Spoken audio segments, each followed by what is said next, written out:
In this video, I'll be showing you step by step how to set up a retainer inside of FreshBooks. It is super easy to do, so the first thing you need to do is open up FreshBooks like you usually would. Then from here you need to go up to the dashboard and click Create New. Then the second option is going to call Retainer, and when you click on that, this page will be popping up where you can set up your retainer. Then from here you need to add in a client. You need to go down to Terms where you can select the retainer start date, which for this example is going to be today. You can also choose the retainer period, which is either going to be weekly, monthly, yearly, or a custom date. Then from here you can also select a fees per period.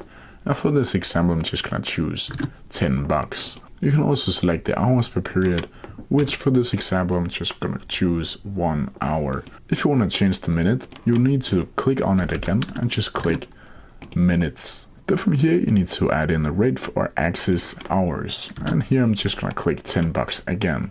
You can see down here the rate time is billed after the hourly budget has been reached. Then you need to go down to recurrent schedule, and here you can select the next issue date, which is gonna, for this example, gonna be today. Then you can change the number of invoices. You can change it to infinity, to a specific number of invoices. Down here you can also add in an invoice delivery option, and you can send the invoices automatically, or you can create a draft invoice and send it manually. And when you're done, you just need to click Set and Continue. And then you can see the new retainer has been added, where you can see it. You can change the client, the date of issue, the notes, the terms. And when you're done, you simply just need to click Save. Then from here you can add in a contact and the subject and all of these informations. Then from here you just need to click Save. And that's how you do it. If you have any questions about it, please leave them down in the comment section below and I'll try my best to answer them as quickly as possible.